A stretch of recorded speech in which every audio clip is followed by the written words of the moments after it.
Actually Dhaka, পুরান ঢাকার যারা ব্যবসায়ী আছে এখানকার এবং গুলিস্তান, বংশাল এই অঞ্চলে যারা ব্যবসায়ী আছে তারা আপনারা অবগত আছেন যে গত 10 মে ফ্যাসিস্ট আওয়ামী লীগের নিষিদ্ধ হয়ে গেছে দলটি, যারা বাংলাদেশে গণহত্যা চালিয়েছিল ছাত্র জনতার উপর।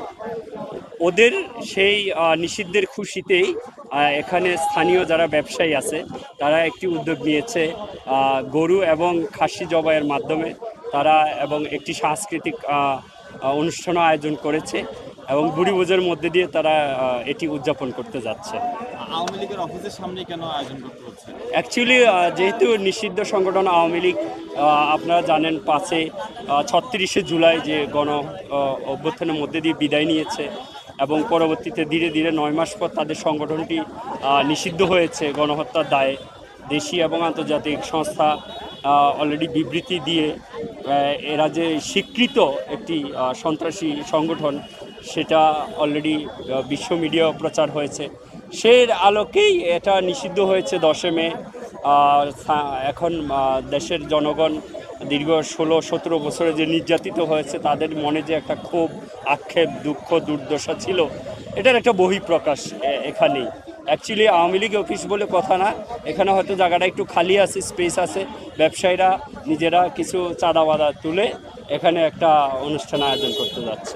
আমরা আওয়ামী লীগের এটা হচ্ছে তাদেরকে একটা বার্তা প্রদান করা হলো আমার তরফ থেকে। আমি জানি না এটা সবার পক্ষ থেকে বলছি না, আমি আমার পক্ষ থেকে বলছি যে আপনি যদি আমাকে ব্যক্তি নীলাকে জিজ্ঞেস করেন যে আওয়ামী লীগ অফিসের সামনে কেন আনন্দ মিছিল করা হচ্ছে বা আনন্দ কেন, উৎসব কেন করা হচ্ছে, তাহলে আমি বলবো যে তারা যে নোংরামি কাজগুলো আমাদের সাথে এতটা বছর যাবৎ করে আসছে সেইটার একটা উত্তর, শ্রেষ্ঠ উত্তর এটা একটা ছোট মানে জাস্ট একটা উত্তর হিসাবে দেওয়া যেতে পারে। এটা একটা তার জবাব দেওয়া হলো, দ্যাটস ইট।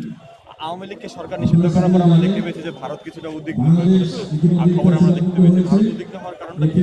সরি, ভারত উদ্বিগ্ন আওয়ামী লীগ নিষিদ্ধ করার কারণে কি জন্য তারা উদ্বিগ্ন? ভারত তো মানে ছেলেবেলা থেকেই উদ্বিগ্ন। তারা তো চায় না, মানে ভারতকে নিয়ে আমার আসলে তারা আমাদের ফ্রেন্ড কান্ট্রি হওয়া উচিত, কিন্তু তারা আমাদের সাথে ফ্রেন্ডলি বিহেভ করছে না। আমি এখনো বলছি যে পার্শ্ববর্তী যে কোনো দেশ বন্ধু দেশ হওয়া উচিত, তাহলে ভালো হয়, মানে একসঙ্গে কাজ করতে সুবিধা হয়, অনেক কিছুর জন্য সুবিধা হয়। কিন্তু তারা সেই রকম অ্যাটিটিউড আমাদের সাথে অনেক আগে থেকেই করছে না। তবে আমাদের তাদের প্রতি কোনো ঘৃণা ওভাবে আমরা প্রকাশ করতে চাই না। তবে তাদেরকে আমরা বলতে চাই যে দেখেন, চিলে কান নিয়ে গেছে এরকম আপনারা মানে কানে হাত না দিয়ে চিলের পিছনে দৌড়ায় না। আপনারা যে এই হাসিনা করতেছেন, আগেও করেছেন, এখনও করছেন, এটা একটা ব্যর্থ চিন্তা, ব্যর্থ প্রচেষ্টা।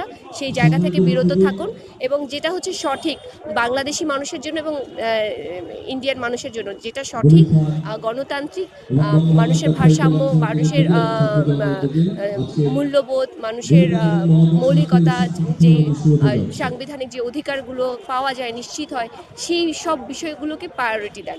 শুধুমাত্র হাসিনা কেন্দ্রিক বা পরিবার কেন্দ্রিক যে রাজনীতি আমরা দেখে এসেছি সেটার উপরে শুধুমাত্র পড়ে থেকে না, এতে করে আপনাদেরও হচ্ছে সমালোচনা করবে। আপনার দেশের মানুষই অলরেডি শুরু হয়ে গেছে এবং বহির্বিশ্ব যারা ইন্টারন্যাশনালি গ্লোবালি আমাদেরকে ফলো করে, প্রত্যেকটা দেশকেই ফলো করে, তারাও আপনাদেরকে ছিছি করবে। সুতরাং এই ছিছি থেকে বাঁচতে হলেও এই হাসিনাকে আপনারাও হচ্ছে জাস্ট ইগনোর করেন।